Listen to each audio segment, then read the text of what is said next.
Olá pessoal, tudo bem? A graça e a paz do Senhor. Eu sou o pastor Giovanni e eu tenho uma palavra de Deus para o seu coração.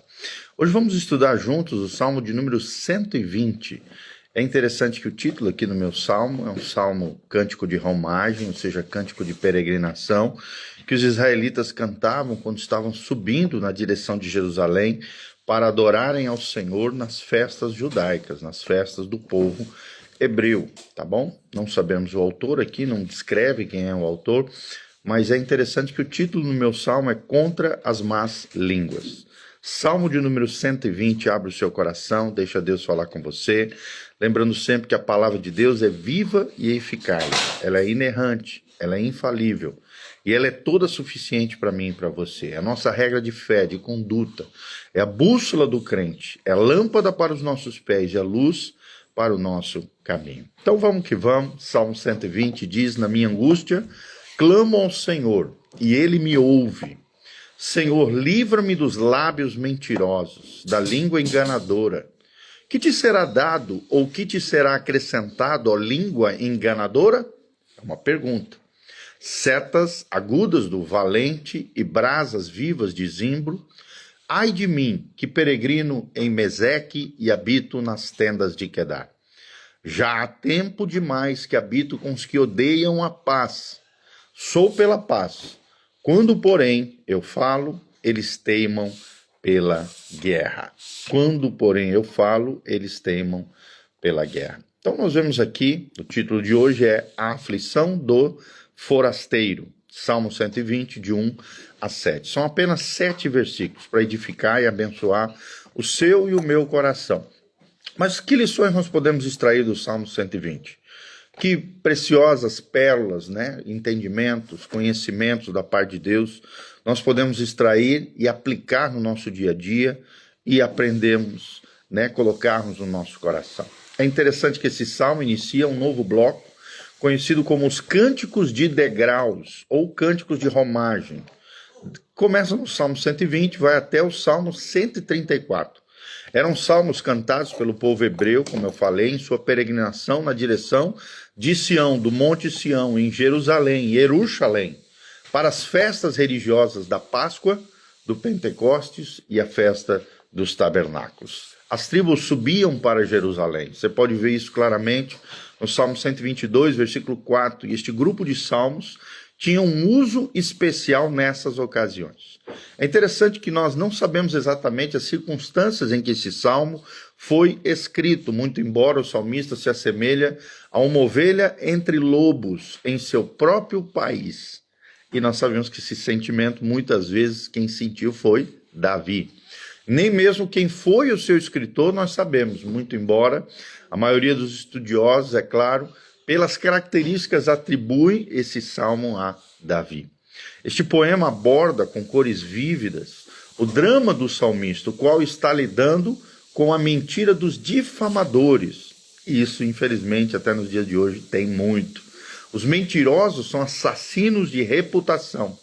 Seu veneno é mais peçonhento do que o veneno de víboras e a sua língua mais perigosa do que as chamas que fazem arder uma floresta.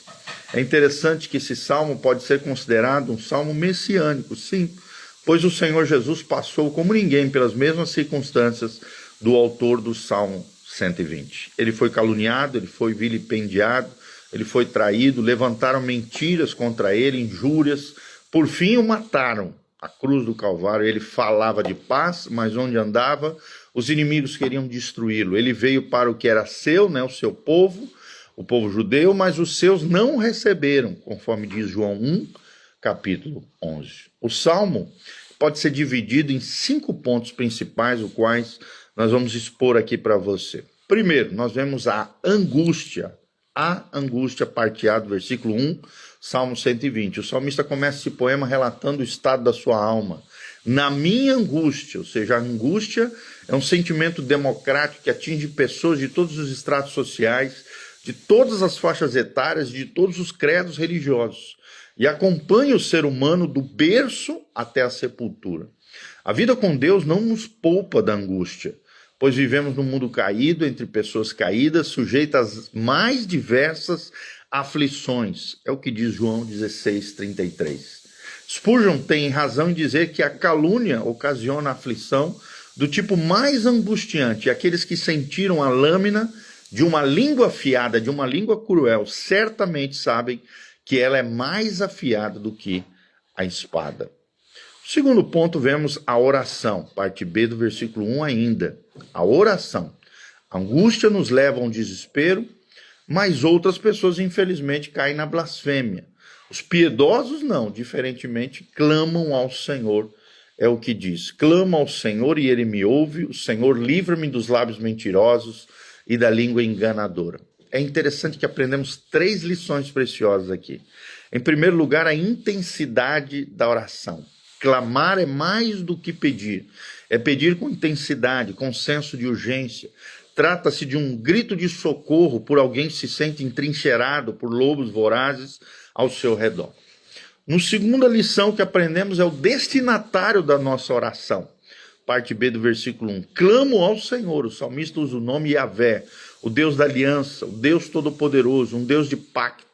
O escritor sabe que não consegue escapar ileso dessa vil campanha difamatória.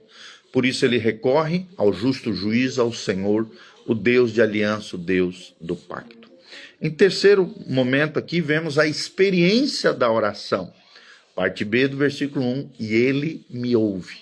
Ou seja, aqueles que conhecem a intimidade de Deus sabem que o Senhor ouve as nossas orações.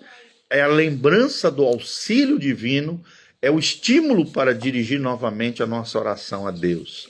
É consolador saber que Deus não ouvirá a mentira contra nós, mas ouvirá nossa oração contra a mentira diante de Deus. Segundo ponto que vemos, terceiro, na verdade, é o pedido de livramento.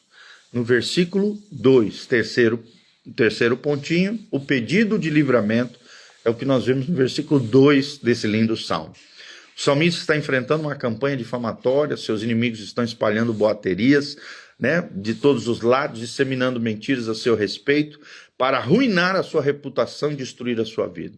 Os servos de Deus não é diferente, são vítimas da difamação dos seus inimigos. O próprio Jesus, o Filho do Altíssimo, foi chamado de glutão, de beberrão, de que estava expulsando demônios debaixo do espírito de Beelzebu. Então, 2 armas mortíferas foram usadas pelos inimigos. Primeiro, a mentira. O salmista se sente num peso ali, como se ele estivesse envolvido no meio de um cipoal de mentiras, precisando da libertação divina, e ele não consegue se defender. Por isso precisa da intervenção divina. Está sendo alvo de um verdadeiro assassinato de reputação, tendo em vista que seu nome está sendo difamado por todos os lados, caluniado, injuriado. Boatos mentirosos eram espalhados como sacos de pena do alto das montanhas para destruir a sua honra. No segundo momento, vemos a bajulação, versículo 2, parte B. A bajulação é a língua enganadora, é pior do que a falsidade direta. Aqueles que bajulam e adulam, enquanto isso, sentem inimizade em seu coração. São seres horríveis, são a semente do próprio demônio, e este opera neles segundo a sua própria natureza enganadora. É melhor se deparar com feras selvagens e serpentes abrasadoras do que com aqueles que são enganadores. Eles são um tipo de monstro que nasceu embaixo e cujo fim será muito abaixo, o inferno, o Hades, o lugar terrível de condenação eterna que Deus tem preparado para os ímpios. Quarto pontinho, versículo 3, o questionamento do salmista, o questionamento. O salmista adverte os difamadores com uma pergunta perturbadora. Que te será dado ou que te será acrescentado, ó língua enganadora? Ou seja, o salmista personifica a língua como um indivíduo, como uma entidade, e pergunta qual será a sua recompensa pelo mal que ele tem feito e pelas mentiras que ele tem espalhado. Essa é a pergunta que surge no momento. Se os homens refletissem por um momento acerca da retribuição que os seus pecados merecem, tremeriam diante da cabeça aos pés. Por quê? Porque o pecado é muito maligno, o salário dele é a morte. Aquilo que o homem semeia, ele colhe. Portanto, quem semeia ventos, colhe tempestade. Do mesmo modo, o veneno que o homem destila sobre os outros será o seu próprio cálice. E a seta venenosa que ele atira contra o próximo cairá sobre a sua própria cabeça. A maior punição que um homem pode receber na vida é o fruto das suas próprias palavras mentirosas e as consequências das suas próprias obras malignas. Os que mentiram a respeito do salmista sofrerão mentiras de outros. Aqueles que caluniaram serão caluniados, é o que diz Mateus 7, 1 e 2 e Gálatas 6, versículo 7. Quarto pontinho, a retribuição, no versículo 4. A retribuição aos mentirosos e enganadores não virá do salmista, mas virá do próprio Deus, que dará paga segundo as suas iniquidades. É interessante que essa vingança será divina, e tem duas imagens fortes aqui. O mentiroso, por mais que as suas armas machuquem, será destruído com flechas, bem mais poderosas do que as mentiras. As setas divinas da verdade e as brasas do julgamento. É interessante que o ato de julgamento será mais mortífero do que as próprias palavras dos caluniadores. Em primeiro lugar, vemos setas agudas do valente, na parte A do versículo 4. Os mentirosos e difamadores serão atingidos pelas setas agudas do valente, as quais eram verdadeiras armas de destruição. Os valentes enchiam delas a sua aljava e com elas feriam e matavam seus inimigos. Essas setas são agudas, penetrantes, dolorosas e mortíferas. E os que eles fizeram com o servo de Deus receberão de volta em grau mais elevado. É digno de nota que não é o salmista que vai disparar essas flechas mortíferas, mas o Senhor, pois a vingança pertence ao Senhor. É o que nos diz Paulo lá em Romanos capítulo 12, versículo 19. A mim pertence a vingança, diz o Senhor. Eu o retribuirei, é o que diz o texto sagrado. Num segundo lugar, vemos as brasas vivas de zimbro. É interessante que o zimbro é um arbusto ou árvore espinhosa popular no Oriente Médio, de cuja madeira se fazia um carvão muito quente que se mantinha aceso por longo tempo. O sofrimento dos lábios mentirosos e da língua enganadora é intenso e prolongado. É interessante que diz Spurgeon, príncipe dos pregadores, ele diz que o difamador sentirá angústias comparáveis às brasas vivas de zimbro, que são rápidas em arder, com chamas violentas e lentas em queimar. Ele sentirá flechas afiadas e fogos ainda mais ardentes. Imagina que destino terrível eles terão. Todos os mentirosos têm a sua porção no lago que arde com fogo e enxofre. O inferno, o infernão final lá. O seu mal não morre, o seu fogo não é apagado. As chamas de zimbro conservam seu calor por muito tempo. Mas o inferno arde para sempre. E a língua enganadora não pode se iludir com a esperança de escapar do fogo que ela mesma acendeu. Os dardos da calúnia podem errar o alvo, mas as flechas de Deus não. As brasas da perversidade irão esfriar, mas não o fogo da justiça de Deus. Evite a calúnia, porque senão a calúnia pode te enviar sim para o inferno. O quinto ponto, o lamento, é como fecha o Salmo do versículo 5 ao versículo 7. O salmista se põe a lamentar por viver como estrangeiro e forasteiro entre o seu povo, por viver entre pessoas complicadas, difíceis, maliciosas, maldosas, sendo ele do lado da paz, por viver longo tempo, buscando a paz entre aqueles que odiavam a paz. Por ser da paz, aqui o salmista, provavelmente Davi, quer viver entre aqueles que e tem que viver entre aqueles que só pensavam em guerra, confusão, briga, divisão. E destacamos aqui 3 lições preciosas que aprendemos com o autor do Salmo 120. Primeiro, o lamento por viver entre pessoas beligerantes. Versículo 5, quando ele diz, ai de mim que peregrino em Meseque e habito nas tendas de Quedar. Ou seja, o salmista não peregrina literalmente em Meseque, nem arma suas tendas literalmente em Quedar. Não há conexão entre essas duas nações, pois uma ficava ao norte e a outra ao sul da Palestina. A conexão aqui é moral, é ética. Ou seja, elas são mencionadas juntas porque eram bárbaras, violentas e guerreiras. Meseque foi chamado em conformidade com o filho de Jafé, lá em Gênesis 10, 2, e se refere à Anatólia Oriental, a moderna Turquia hoje.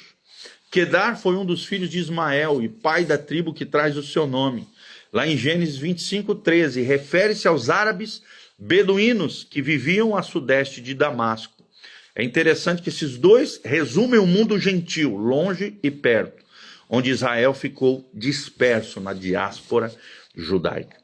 é tão aguda essa angústia do salmista que ele sentia como se estivesse vivendo entre bárbaros. Ele era um estrangeiro na sua própria terra. É interessante que provavelmente aqui o salmista está dizendo que mesmo que estivesse entre o povo de Deus, em meio às pessoas que ele conhecia, com as quais tinha familiaridade, ele se sentia um estrangeiro, como se morasse em Meseque e em Quedar. Ele vivia entre vizinhos mentirosos, como se vivesse entre selvagens e canibais. Aqueles que difamam os justos são piores do que os canibais, pois os selvagens apenas comem os homens depois de mortos. Mas estes infelizes os comem vivos com as suas línguas vorazes. Num segundo momento aqui vemos o lamento de viver longo tempo entre pessoas belicosas. Versículo 6, o escritor aqui está cansado de viver num ambiente hostil, num território minado pelo ódio, numa arena de belicosidades intermináveis. Seus contemporâneos, além de não promoverem a paz, a odiavam, isso de forma permanente. Apesar de ser um homem pacífico e pacificador, o salmista vivia entre pessoas hostis e encrenqueiras, confusas. Num terceiro momento, vemos o lamento de ser pacificador numa geração que só pensa em guerra. Olha que tremendo isso, o lamento de ser um pacificador numa geração que só pensa em guerra. Versículo 7, é como ele fecha esse salmo, dizendo, sou pela paz. Quando, porém, eu falo, eles teimam pela guerra. Ou seja, o salmista era da paz, mas os seus inimigos eram pela guerra. As palavras de paz do salmista eram desafiadas por palavras de guerra, pelos seus inimigos, por aqueles que se levantavam contra ele. Então, hoje corremos o risco de vermos se repetir esses mesmos pecados descritos nesse salmo, tendo em vista que as redes sociais viraram, em grande parte, uma rede de briga, de confusão, de intriga, e nelas se proliferam as fake news. Abundam-se da grande mídia, na imprensa, vemos comentaristas mentirosos, enviesados, tendenciosos, a fim de macular a honra, destruir a reputação e manchar a biografia das pessoas. Contudo, apesar de vivermos em um mundo totalmente contrário à nossa fé, e vivemos a contracultura cristã, como dizia o grande teólogo John Stott, devemos, como salmista, ser fiéis aos nossos preceitos, à palavra de Deus, a fidelidade ao nosso Deus, o Deus da aliança, o Deus do pacto, o Deus de promessa, pois Deus é o nosso juiz e o nosso justificador. Quero terminar de novo falando, apesar de vivermos em um mundo totalmente contrário à nossa fé, devemos, como salmista, confiarmos em Deus, sermos fiéis aos nossos preceitos, à palavra de Deus, aos nossos princípios e os valores, e ao nosso Deus, o Deus da aliança, pois Ele é o nosso juiz e o nosso justificador. Então guarde isso no seu coração, aprenda com tudo isso que nós te ensinamos a partir do Salmo 120, só repetindo, o quinto ponto que nós falamos é o lamento, de 5 a 7. Depois, o versículo 4, a retribuição, o ponto 4. Ponto 3, o questionamento, versículo 3. O ponto 2, o pedido de livramento, no versículo 2. E o ponto 1, a oração, 1b. E o ponto, a angústia, versículo 1a. Esses são os pontinhos que nós destacamos nesse lindo salmo, Salmo 120, 7 versículos, para abençoar o seu coração, onde o tema de hoje foi a aflição do forasteiros. E muitas vezes nos sentimos como salmistas, forasteiros em terra estranha. Por quê? Porque a nossa pátria não é aqui, queridos. A nossa pátria é no céu. Somos peregrinos e estrangeiros em terra estranha, porque a nossa pátria, o nosso lar, é o lar celestial. Que você guarde tudo isso no seu coração, que você aprenda com a palavra de Deus coisas tremendas e preciosas para a sua vida, que você cuide com relação à sua língua, não esteja do lado dos maldosos, dos maliciosos, daqueles que têm a língua ferina, a língua destruidora, a língua voraz, jamais, porque senão Deus vai se levantar contra você. Que você seja fonte de bênção e não fonte de angústia e tribulação com a sua língua. Controle a sua língua debaixo do domínio próprio, da direção do Espírito Santo e do governo do Senhor na sua vida e no seu coração. Como diz Tiago, aquele que consegue controlar a sua língua, controla todo o seu corpo. Então, tome cuidado, seja prudente no falar, saia da sua boca apenas palavras para edificação, jamais palavras torpes, apodrecidas, sujas. Pelo contrário, palavras que sejam bênção para o louvor e glória do nome do Senhor. Tá bom? Eu sou o pastor Giovanni, estamos aqui ao vivo para abençoar o seu coração. No link de descrição tem todas as informações do nosso ministério. Se você quiser contribuir conosco, você tem as informações aqui embaixo de como você pode fazer isso. Também pega esse vídeo, compartilhe com seus amigos, com seus colegas, através das suas redes sociais, aperta aqui no aviãozinho, compartilha. Se você está no YouTube nos assistindo, dá um joinha, aperta no sininho, siga as nossas recomendações, siga o nosso canal, para que você possa continuar aprendendo, crescendo, florescendo e cada vez mais amadurecendo no Senhor. Nós temos uma plataforma de vídeos no YouTube com mais de 2.300 e poucos vídeos, muito material de edificação, crescimento, pregações, estudos bíblicos, aulas de teologia, devocionais como esse, muito material para abençoar o seu coração. Eu quero terminar orando pela sua vida. Pai, no nome de Jesus, nos ajude, a Deus, a termos uma boca como fonte de bênção, jamais como fonte de ruína, destruição, uma boca maliciosa, uma boca maldosa, uma boca ferina. Livra-nos, ó Deus, de sermos como esses caluniadores, murmuradores, difamadores do Salmo 120. Ajuda-nos a sermos como o salmista, que confiava no Senhor, no Deus de aliança, no Deus de pacto, no Deus de promessa, que possamos confiar que o Senhor é o nosso justo juiz e o nosso justificador, porque somos justificados em Cristo Jesus através da nossa fé nele. Somos justificados pelos méritos dele, não pelos nossos, pelas obras dele, não pelas nossas obras, mas mediante a fé que colocamos nele, em Jesus de Nazaré. Pai, abençoa a Camilinha Godoy, o Reinaldo Ricardo, a Jaque Melli, o Henrique Lopes Barros. Todos os nossos amados irmãos estão aqui conectados conosco, sejam abençoados, agraciados, prósperos. De todos os lados, a bênção, a graça do Senhor venha sobre eles. Que o Senhor liberte os cativos, cure os enfermos, sara os feridos, prospera o teu povo.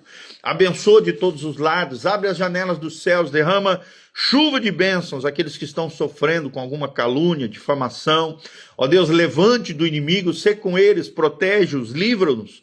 Livra-os de todo mal, Pai. Como diz a tua palavra, no mundo tereis aflições, mas tende bom ânimo, eu venci o mundo. Se estamos com Cristo, estamos seguros, Pai.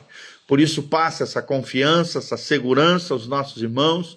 Derrama a tua graça e a tua glória sobre eles, em o nome de Jesus. Amém, amém e amém. Grande abraço, Deus os abençoe.